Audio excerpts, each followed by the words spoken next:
నమస్కారం A1 TV news కు స్వాగతం నేను మీ చందన బులెటిన్ ముందుగా హెడ్లైన్స్ చూద్దాం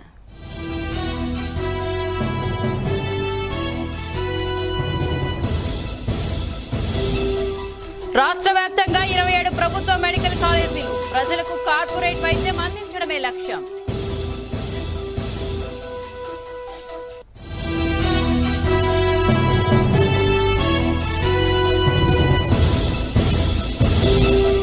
కడప జిల్లాలో వైఎస్ఆర్ వాహన మిత్ర ప్రారంభం అన్ని వర్గాలకు అండగా ఉంటామన్న ఏపీ సర్కార్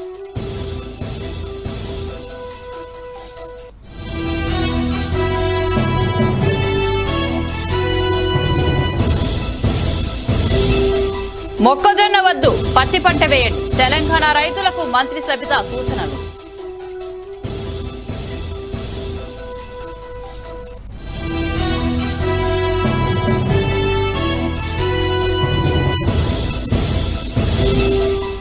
ఎలమంచిలో నీట మునిగిన పంటలు అకాల వర్షాలు కొంప ముంచాయని రైతుల ఆవేదన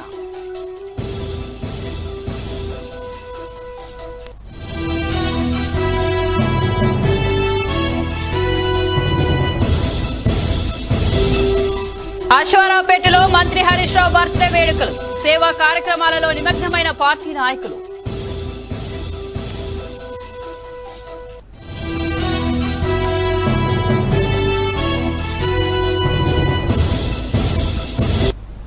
ఇక వార్తా వివరాల్లోకి వెళ్తే రాష్ట్ర వ్యాప్తంగా త్వరలో 27 ప్రభుత్వ మెడికల్ కాలేజీలు ప్రజలకు అందుబాటులో రానున్నాయన్నారు మంత్రి ఆలనాని అనకాపల్లి మండలం కోడూరు గొలగం గ్రామంలో ఉన్న ప్రభుత్వ స్థలాన్ని మెడికల్ కాలేజీ ఏర్పాటు స్థలాన్ని కోసం ఆయన పరిశీలించారు అదేవిధంగా అనకాపల్లి ప్రభుత్వ ఏరియా ఆసుపత్రిలో ప్రజా ప్రతినిధులు వైద్య ఆరోగ్య శాఖ అధికారులతో మంత్రి సమీక్ష నిర్వహించారు ఈ సందర్భంగా ఆయన మాట్లాడుతూ ఏజెన్సీ ప్రాంతాల్లో ప్రజల కోసం ఇంత శ్రద్ధ చూపిస్తున్న ఏకైక ముఖ్యమంత్రి జగన్ అని కొనియాడారు త్వరలోనే టెండర్ల ప్రక్రియ మొదలు పెడతామని తెలిపారు దివంగత సీఎం వైఎస్ఆర్ మొదటిసారిగా ప్రభుత్వ మెడికల్ కాలేజీల ఏర్పాటుకు శ్రీకారం చుట్టారని గుర్తు చేశారు మారుమూల ప్రాంతాల్లో ప్రజలకు కార్పొరేట్ వైద్యం అందించాలని సీఎం వైఎస్ జగన్ సంకల్పించారని మంత్రి తెలిపారు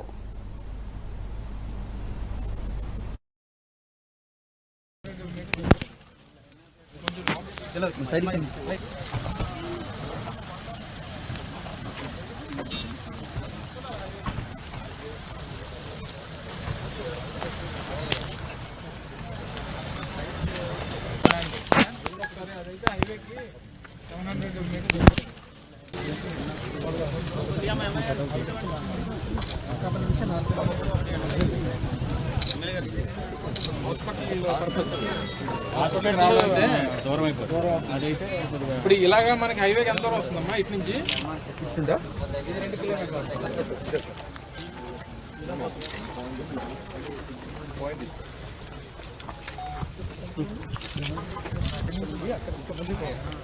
కిలోమీటర్లు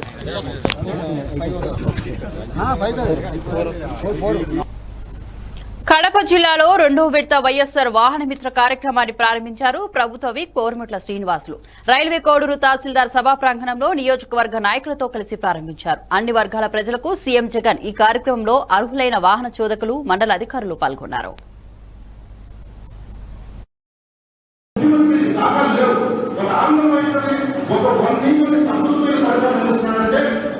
నిజంగా మనం ఏమేమి కొనేయాలా ముఖ్యమంత్రి అని చెప్పేసి మనందరూ కూడా ఒకసారి మనం గుర్తు చేసుకున్న అవసరం ఎంతైనా ఉంది.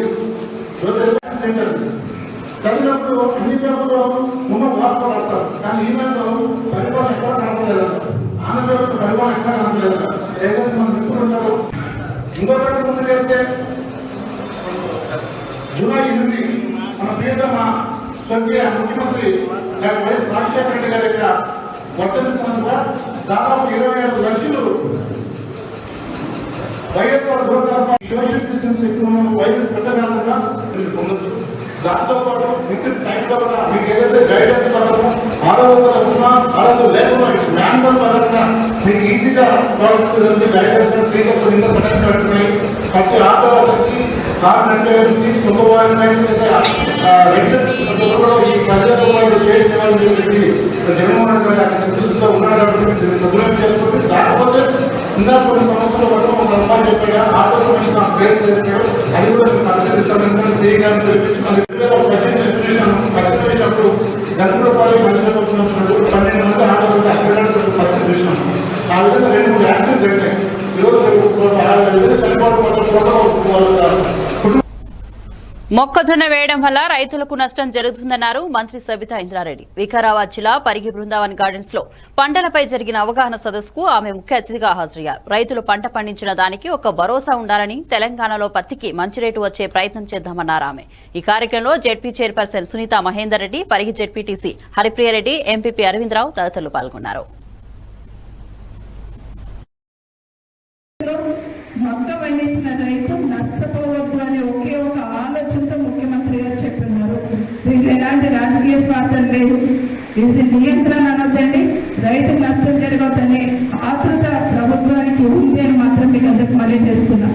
కాబట్టి అధికారులను ఈరోజు మన దగ్గర పంపించేసి మమ్మల్ని అందరూ కూడా తన మాట మీకు అందరు చెప్పమన్నారు. మిగతా ఏ పంటన్నా వేసుకోండి, మొక్కజొన్న మాత్రం ఈ ఒక్కసారి వద్దని మీకు విజ్ఞప్తి చేయమని చెప్పారు ముఖ్యమంత్రి గారు. ఆ మాటగా నేను చెప్తున్నా, మీరు ఇక్కడ కింద రైతులకు దయచేసి మీరు విజ్ఞప్తి చేయండి. వేస్తున్న రైతులు కూడా కన్విన్స్ చేయండి. మనందరి బాధ్యత కూడా ముఖ్యమంత్రి గారు ఏం చెప్పినా ఆలోచించి నష్టపోకుండా ఉండాలని చెప్తున్నారు. కాబట్టి కింది స్థాయిలో మీరు కూడా అదే మాట చెప్పే ప్రయత్నం చేయమని మీకు అందరూ విజ్ఞప్తి చేస్తూ ఉన్నారు. ఏం చేస్తే నిజంగా రైతుకు ఏం జరుగుతుంది? అన్నం పెడుతున్న రైతన్న తను పండించిన పంటను తన ధరలు నిర్ణయించే స్థాయికి ఎప్పుడు ఎదుగుతాడు?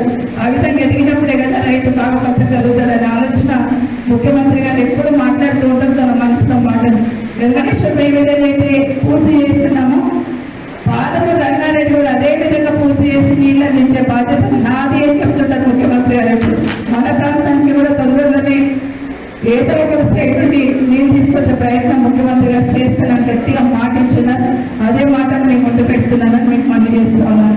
దీంతో పాటు రైతు పండిన పంటకి మార్కెటింగ్ బాగా ఉండాలి. ఎక్కడో పోయి అమ్ముకునే దానికన్నా నాకు అందుబాటులో ఉంది, నేను అమ్ముకున్నానని ఒక భరోసా కావాలి. సో దాని గురించి ఈరోజు ఒక్కొక్క జిల్లాలో 500 ఎకరాలు ఒక దగ్గర పెట్టి అక్కడ ఒక ఫుడ్ ప్రాసెసింగ్ యూనిట్స్ అనేది ఏర్పాటు చేయబోతా ఉన్నారు. మొత్తంలో తెలంగాణ పత్తి ఉన్నంత మంచిగా ఇంకెక్కడ ఉండదట. కాబట్టి తెలంగాణ పత్తి కొన్న తర్వాతనే మన రాష్ట్రంలో ఉన్న పత్తిని. విశాఖపట్నం జిల్లా ఎలమంచిలో అకాల వర్షం కురిసింది. వాన కారణంగా కూరగాయల మార్కెట్ నీట మునిగింది. తమ పంటలన్నీ నీటపాలయ్యాయని ఆవేదన వ్యక్తం చేశారు రైతులు. పంటలు చేతికి వచ్చి కొనుగోలుకి సిద్దమవుతున్నాయి. ఈ సమయంలో ఇలాంటి విపత్కరాలు జరగడంతో తాము చాలా నష్టపోయామని రైతులు వాపోతున్నారు. అనంతరం ఎలమంచిలో పలు రోడ్లు నీళ్లు నిలిచిపోయింది. కాగా ఈ నేపథ్యంలో ప్రజలు రాకపోకలకు ఇబ్బందులు ఎదురయ్యాయి.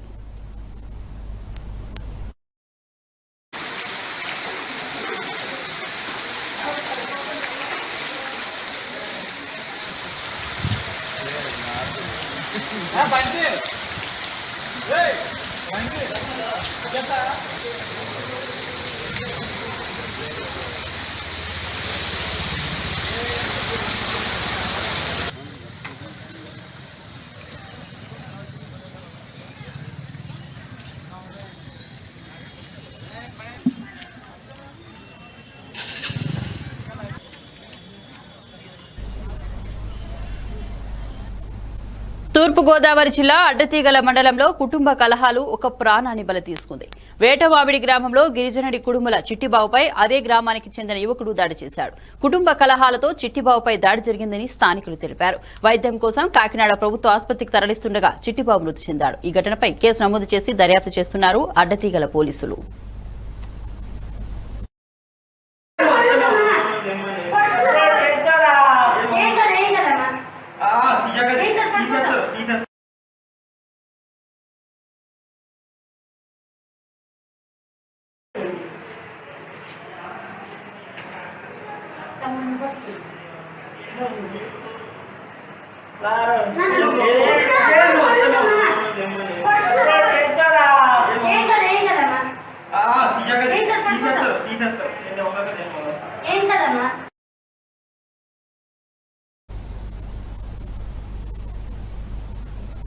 లాక్డౌన్ 5.0 నిబంధనలు సడలించిన అనంతరం దేవాదాయ ధర్మాదాయ శాఖ రాష్ట్ర వ్యాప్తంగా ఉన్న ఆలయాల కార్యనిర్వహణాధికారులతో వీడియో కాన్ఫరెన్స్ నిర్వహించారు.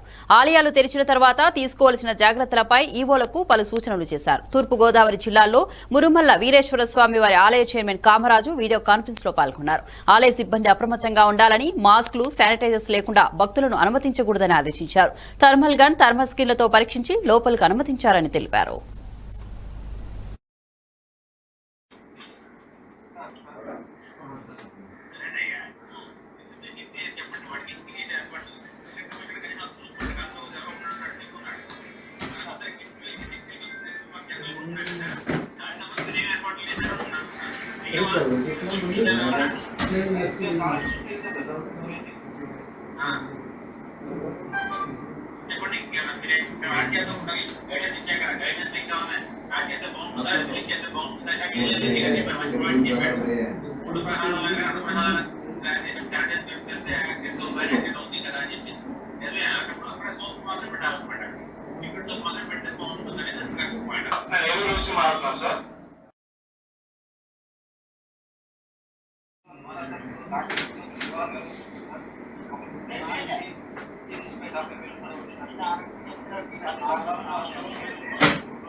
విశాఖ జిల్లా బుచ్చయ్యపేట మండలంలో సంఘటన చోటు చేసుకుంది. కొమ్మలపూడి గ్రామానికి చెందిన గేదెల సత్యనారాయణపై గుర్తు తెలియని దుండగులు దాడి చేశారు.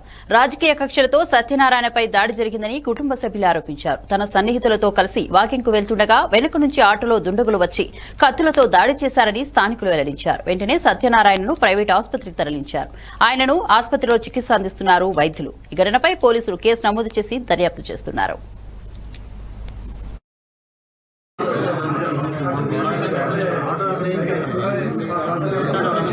ఏం లేదు సార్, తొట్టాట ఒకటే ఓపెన్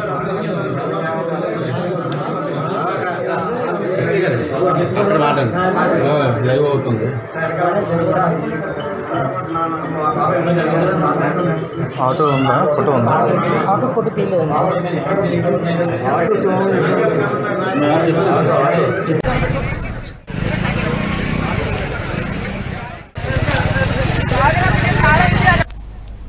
విశాఖపట్నం జిల్లా నాతవరం మండలంలో పోలీసులు వాహన తనిఖీలు నిర్వహించారు. రామకృష్ణాపురం సరుగుడులో ఎస్ఐ రమేష్ ఆధ్వర్యంలో తనిఖీలు చేశారు. ఈ నేపథ్యంలో 60 లీటర్ల సారా స్వాధీనం చేసుకున్నామన్నారు సీఐ అప్పలనాయుడు. అక్రమంగా తరలిస్తున్న సారాను అధికారులు అదుపులోకి తీసుకున్నారు. వారిపై కేసు నమోదు చేసి వాహనాన్ని సీజ్ చేశామన్నారు సీఐ. ఎవరైనా నాటు సారా తయారు చేసినా విక్రయించినా కఠిన చర్యలు తీసుకుంటామని హెచ్చరించారు అప్పలనాయుడు.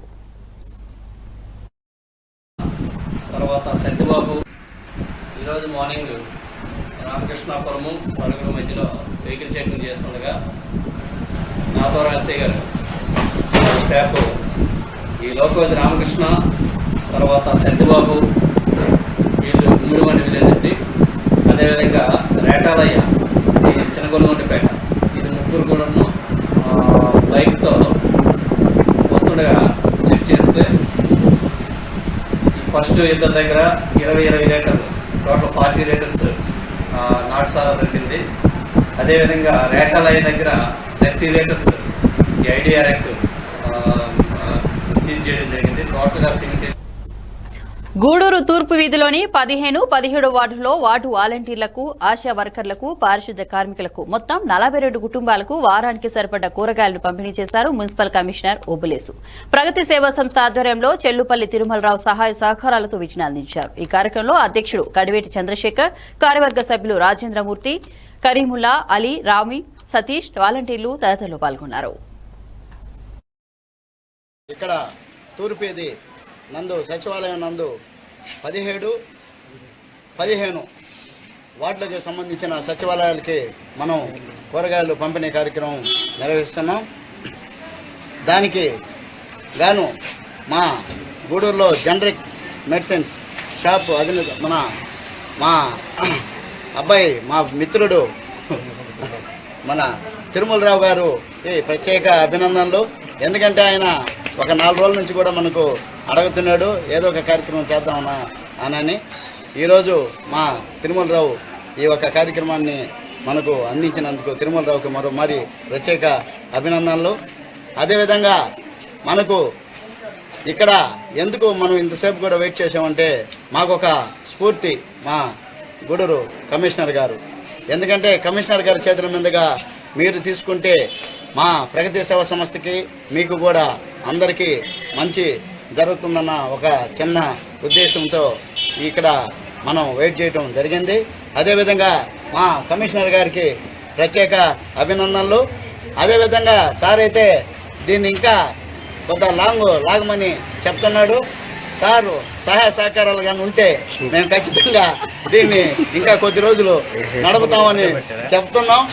అదేవిధంగా ఇక్కడ మన వాలంటీర్ల విషయానికి వస్తే ప్రతిసారి మనం చెప్పినట్టే ఈ ఒక వాలంటీర్లకు ఇవ్వటం చాలా సంతోషం ఇస్తుంది. అన్ని ఏరియాలు ఇచ్చేదానికంటే కూడా వాలంటీర్లు అంటే ఒక ప్రత్యేకత కూడా ఒకటి ఉంది. ఎందుకంటే వాళ్ళ బయట ఉండి మనం నెలల్లో పెట్టి వాళ్ళు నిరంతరం 24 గంటలు కృషి చేస్తూ, ఎందుకంటే ఈ రెడ్ జోన్ ఏమనివ్వండి ఇంకా అనేక కష్టాల కార్యక్రమాల్లో వాళ్ళు లోపలికి వెళ్ళి మనం నెలల్లో పెట్టి వాళ్ళు కష్టపడుతున్నందుకు ఈ వాలంటీర్ల వ్యవస్థకి మా గూడూరు వాలంటీర్లు 2 వార్డులో సచివాలయం వాలంటీర్లకి ప్రత్యేక అభినందనమ్మా. ఎందుకంటే మీరు చేసే సేవలు ఇది చాలా చిన్న అనుకోవాలి. ఎందుకంటే మీకు ఇంకా చాలా మంది గుర్తించాలి, కానీ ఎందుచేతనో గుర్తించలేదని మేమైతే భావిస్తున్నాం. ప్రగతి సేవా సంస్థ ఖచ్చితంగా ఒక వాలంటీర్ని ఒక ప్రగతి సేవా సంస్థే గుర్తించిందని గర్వంగా కూడా చెప్పుకుంటున్నాం. ఎందుకంటే ఈ రోజుతో కూడా గూడూరు టౌన్ మొత్తం అన్ని సచివాలయాలు దీంతో ఈ రోజుతో కంప్లీట్ అవుతున్నాయి. అదేవిధంగా మన కమిషనర్ గారి క్లస్టర్లో 2 సచివాలయాలు మాకు ఇప్పుడే చెప్పాడు. మన పోటిపాలెం, చిలకూరు అవి కూడా ఖచ్చితంగా ఇస్తాం సార్. అవి ఇచ్చిన తర్వాత ఈ ప్రోగ్రాంని ఆపుతామని మరి కమిషనర్ గారికి మాటిస్తున్నాం. కానీ ఇందాక చెప్పినట్టే సార్ మనకు కమిషనర్ గారి సహకారాలు ఉంటే దీన్ని 100 రోజులు ఖచ్చితంగా చేస్తామని గర్వంగా చెప్తున్నాం. అదేవిధంగా ఇంకా మాకు కొన్ని సూచనలు ఒక్క వాలంటీర్లే మేము ఇక్కడ 72 రోజులు చేసామంటే దాంట్లో వాలంటీర్లు మా మీడియా మిత్రులు సహకారం చాలా ఉంది. ఎందుకంటే మీరు సూచించిన మీరు ఎక్కడ నీడు అంటే ఎక్కడ అవసరం ఉందో ఆడ చెప్పిన ప్లేసులకంతా మేము ఇవ్వటం. కట్టుకున్న భార్య కళ తెరుస్తుందని ఊహించలేకపోయాడు భర్త. రోజులాగానే తాగిన మైకంలో ఆదమర్చి నిద్రిస్తున్న సమయంలో చేతులు కాళ్లను మంచానికి తాళ్లతో కట్టివేసి గొంతు నులిమి భర్తను హత్య చేసింది. ఈ ఘటన పశ్చిమ గోదావరి జిల్లాలో సంచలనం కలిగించింది. పశ్చిమ గోదావరి జిల్లా టి నర్సాపురం మండలం మక్కినవారిగూడెం గ్రామంలో కటారి అప్పారావుకు కటారి లక్ష్మి 2వ భార్య. మొదటి భార్య విడిపోవడంతో లక్ష్మిని 2వ వివాహం చేసుకున్నాడు అప్పారావు. వీరికి 8వ తరగతి చదువుతున్న ఒక కుమార్తె ఉంది. ఇదిలా ఉంటే భార్యాభర్తలు తరచూ గొడవలు పడుతూ ఉండేవారు. ఈ క్రమంలోనే గత రాత్రి ఆదమర్చి నిద్రిస్తున్న భర్తను కళ తీర్చారని అనుకుంది. ఇదే అదునుగా పథకం ప్రకారం హత్య చేసింది. అనంతరం ఇంటి నుండి పారిపోయింది. సంఘటనా స్థలానికి చేరుకున్న పోలీసులు కేసు నమోదు చేసి దర్యాప్తు చేస్తున్నారు. హత్యకు గల కారణాలు పోలీసులు అన్వేషిస్తున్నారు. నేను మధ్యాహ్నం నుంచి ఇంటికి వెళ్ళదు అని చెప్పిందని చెప్పేవాడికి అదే అండి యాకిల్లంటే ఎంబై రాదు నేను మధ్యాహ్నం ఇంటికి వెళ్ళదు అందని. ఇంటికి వెళ్ళాక పోయి ఇంటికి తాళం ఉంది, కింద బయట తాళం ఉంది, అది తీసుకుని లోపలికి వెళ్ళి చూడు అందని. మేము గవ్వ వచ్చి 3 వచ్చి గవ్వ ఆ తాళం తీసి లోపలికి వెళ్ళి చూసాడికి ఆడు చచ్చిపోయి ఉన్నాను మసగా. నిన్న మధ్యాహ్నం మా ఇంటికి వచ్చారు సార్. మా ఇంటికి వచ్చి నన్ను బండి అడిగాడు. మా ఆవిడకి తలనొప్పి కింద ఉందరా, బిళ్ళలు తీసి రావాలి, కొంచెం బండి ఉంటే ఎవరైనా, నా బండి లేదు కదరా, ఎవరన్నా అడిగి వేసుకెళ్ళరా అని చెప్పే సార్. చెప్తే అతను మళ్ళీ వెళ్ళిపోయాడు. మరి బండి వేసుకెళ్ళాడు లేదు తెలవదా. మామూలుగా మా మంచితనంగా ఉంటే మరి మా ఇంటికి ఏదో టైంలో వస్తుంటారు సార్. కానీ నిన్న సాయంత్రం కూడా ఇంటికి రాలేదు. రాబోయారు మేము పొద్దున్నే లేచి పనికి అని చెప్పి మావాడి ఇంటికి వెళ్ళాం సార్. ఇంటికి వెళ్ళారికి మావాడికి ఫోన్ చేసి బావా ఇంటికి తాళం వేసి ఉంది, మీ తమ్ముడు లోపల ఉన్నాడు, వెళ్ళి చూసుకో, నేను నర్సాపురం ఉన్నానని చెప్పి ఫోన్ చేయండి సార్. మేము మా బావ ఆడు 3 కలిసి వచ్చి ఇంటికాడికి వచ్చి తాళం తీసింది సార్. తాళం తీస్తే తాళం తీసి లోపలికి వెళ్ళారు. లోపల ముసుకేసేసి దుప్పటంతా ముసుకేసి ఉంది, దుప్పటి తీసింది సార్. దుప్పటి తీసేసరికి ప్రొఫెసర్ సాయిబాబాను ఏడాదిగా అక్రమంగా జైల్లో నిర్బంధించి వికలాంగుల హక్కులను కేంద్ర ప్రభుత్వం ఉల్లంఘిస్తోందని వికలాంగుల హక్కుల వేదిక రాష్ట్ర అధ్యక్షులు దూలిపాల్ల మల్లికార్జునరావు అన్నారు. తీహార్ జైల్లో ఉన్న సాయిబాబాని వెంటనే విడుదల చేయాలని విరసన నేత కవి వరవరరావు అనారోగ్యంతో బాధపడుతున్నారని, వెంటనే బొంబాయి నుంచి తెలంగాణకు వరవరరావుని తరలించాలని మల్లికార్జునరావు డిమాండ్ చేశారు. ఖైదీల హక్కులను పోలీసులు కాలరాస్తున్నారని ఆయన విమర్శించారు. ఈ కార్యక్రమంలో వికలాంగుల హక్కుల వేదిక కడిగిరి నియోజకవర్గ అధ్యక్షులు వేగినేటి వెంకట సుబ్బారెడ్డి, శ్రీరామలక్ష్మి, వేముల మైనర్ బాబు, రామయ్య, చలపతిబాబు తదితరులు పాల్గొన్నారు. ప్రముఖ కమ్యూనిస్టు నాయకుడైనటువంటి వరవరరావు గారిని అక్రమంగా నిర్బంధించి జైల్లో పెట్టారు. ఆయన అనారోగ్యంతో బాధపడుతూ గత కొంతకాలంగా అనారోగ్యంతో బాధపడుతున్నారు. ఆయన పరిస్థితి ఆరోగ్యం బాగలేదు. ఇటీవల కాలంలో కూడా బాంబేలో ఇబ్బంది పడుతూ ఈ మధ్య కరోనా వ్యాధితో జైల్లో చాలామంది చనిపోతున్నారు. ఆ కరోనా వ్యాధి మన వరవర్రావుకి వచ్చే ప్రమాదం ఉంది.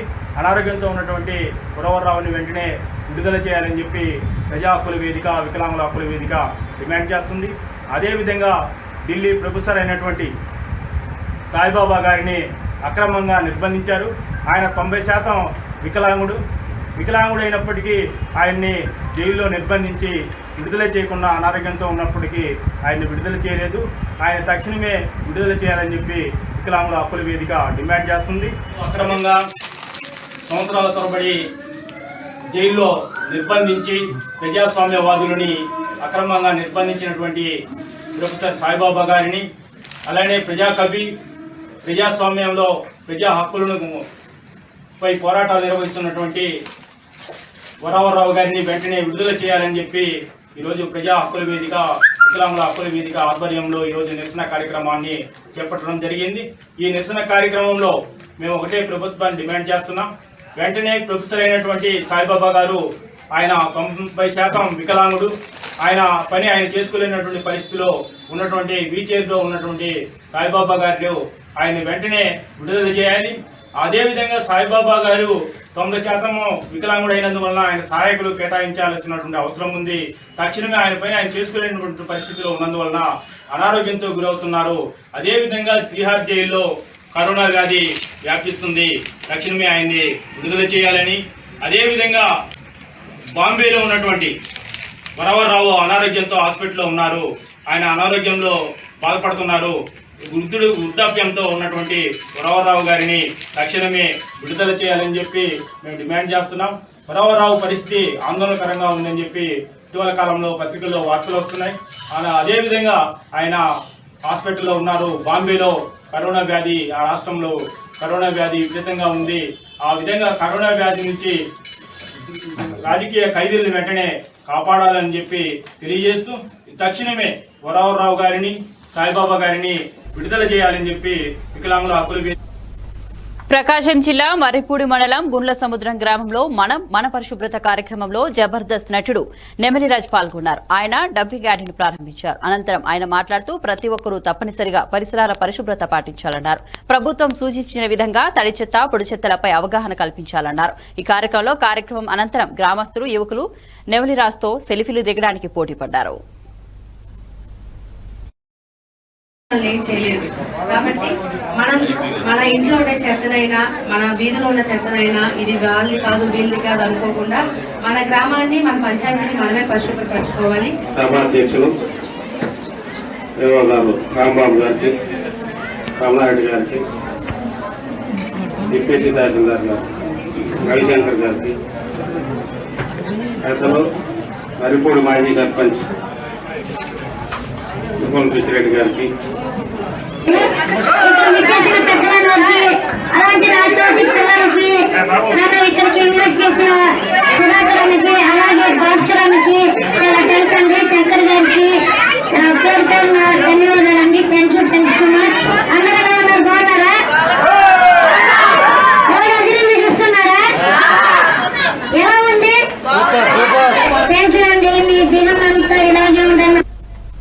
ప్రకాశం జిల్లా పొదిలి టైలర్స్ కాలనీలో దారుణం చోటు చేసుకుంది. మొదటి బాధితో విడాకులు తీసుకుని రెండవ పెళ్లి చేసుకుని సుమారు 10 సంవత్సరాలుగా స్థానికంగా నివాసం ఉంటున్నాడు మజ్ను బాషా. అతని భార్య శంషాద్తో ఆయన తరచూ గొడవలు పడుతున్నాడు. ఈ నేపథ్యంలో గత రాత్రి భర్త మజ్ను బాషాను హత్య చేసినట్లు కుటుంబ సభ్యులు ఆరోపించారు. భార్య శంషాద్కు వేరే వ్యక్తితో అక్రమ సంబంధం ఉందని భర్త నిలదీసినందుకు భర్తను మట్టుపెట్టడానికి ఇలా చేసిందని కుటుంబ సభ్యులు తెలిపారు. పోలీసులు సంఘటనా స్థలానికి చేరుకుని మృతదేహాన్ని పరిశీలించి కేసు నమోదు చేసుకుని దర్యాప్తు చేస్తున్నట్లు ఎస్ఐ కె సురేష్ తెలిపారు.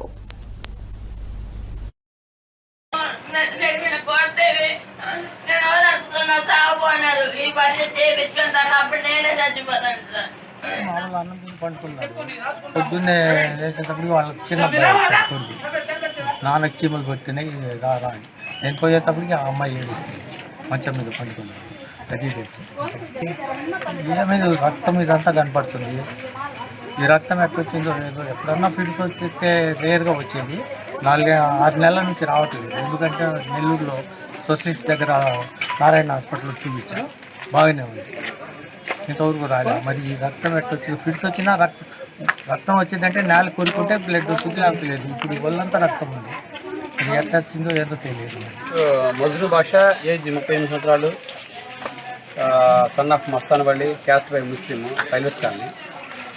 ఇతను ఉదయాన్నే వాళ్ళ ఇంటి దగ్గర మంచం మీద కొనుక్కొని చెప్తూ ఉన్నాడు. అతని మీద వాళ్ళ ఫాదరు అనుమానం వ్యక్తం చేస్తున్నాడు. వాళ్ళ ఫాదర్ ఇచ్చిన రిపోర్ట్ మేరకు కేసు కట్టి దర్యాప్తు చేస్తున్నాము.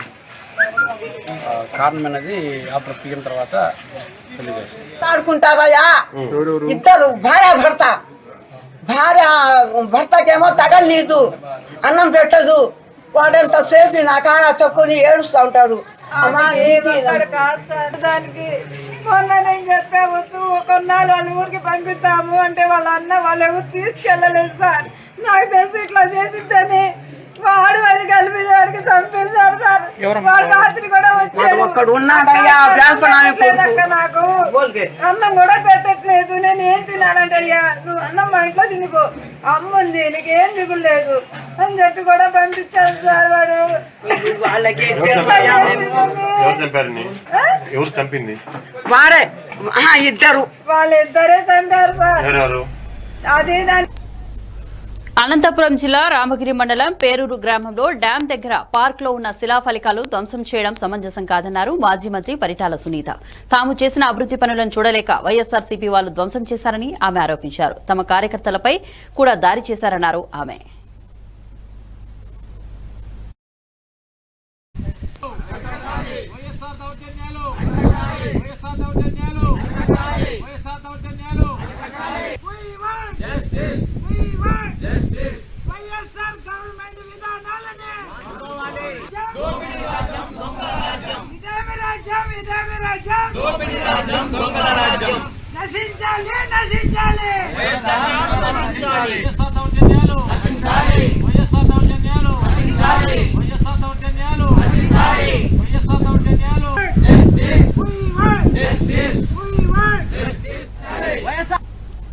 భద్రాద్రి కొత్తగూడెం జిల్లా అశ్వారావుపేట నియోజకవర్గం కేంద్రంలో అమ్మ సేవా సదనంలో మంత్రి హరీష్ రావు పుట్టినరోజు వేడుకలు ఘనంగా నిర్వహించారు. వృద్ధులకు పండ్లు, బ్రెడ్ ప్యాకెట్స్, టవల్స్ పంపిణీ చేశారు. బాబురావు హాస్పిటల్లో కూడా రోగులకు పండ్లు, బ్రెడ్స్ ప్యాకెట్ పంపిణీ చేశారు. అనంతరం ముబారక్ బాబా మాట్లాడుతూ మంత్రి హరీష్ రావు తెలంగాణ ఉద్యమ సమయంలో చేసిన పోరాటం, ప్రభుత్వంలో చేస్తున్న మంచి పనుల గురించి ప్రశంసించారు. ఈ కార్యక్రమంలో సత్యనారాయణ, బ్రహ్మం, సురేష్, పవన్ తదితరులు పాల్గొన్నారు.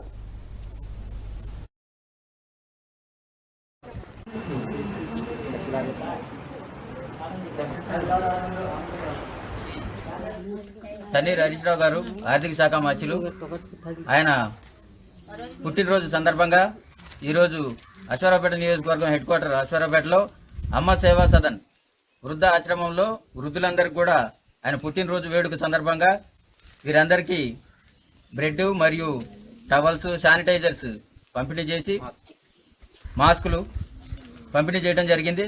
ఆయన సదా ఎల్లప్పుడూ కూడా ఆయురారోగ్యాలతో ఉండాలని భగవంతుడిని వీళ్ళందరూ ప్రార్థించారు. మేము కూడా వారందరితో పాటు ప్రార్థిస్తున్నాం. అదేవిధంగా ఈ కార్యక్రమాన్ని నడుపుతున్నటువంటి అమ్మ సేవా సదన్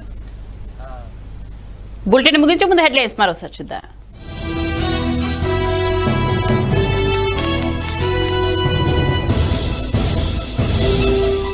రాష్ట్ర వ్యాప్తంగా 27 ప్రభుత్వ మెడికల్ కాలేజీలు, ప్రజలకు కార్పొరేట్ వైద్యం అందించడమే లక్ష్యం.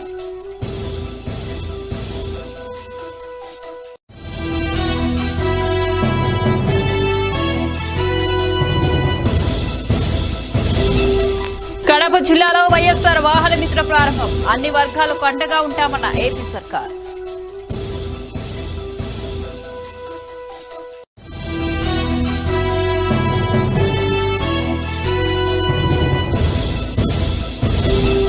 మొక్కజొన్న వద్దు, పత్తి పంట వేయండి, తెలంగాణ రైతులకు మంత్రి సబితా సూచనలు.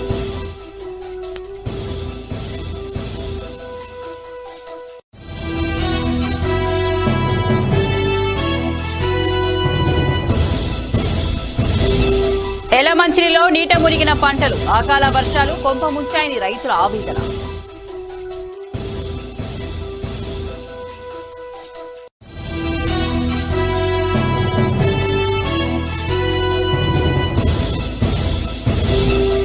అశ్వారావుపేటలో మంత్రి హరీష్ రావు బర్త్డే వేడుకలు సేవా కార్యక్రమాలలో నిమగ్నమైన పార్టీ నాయకులు.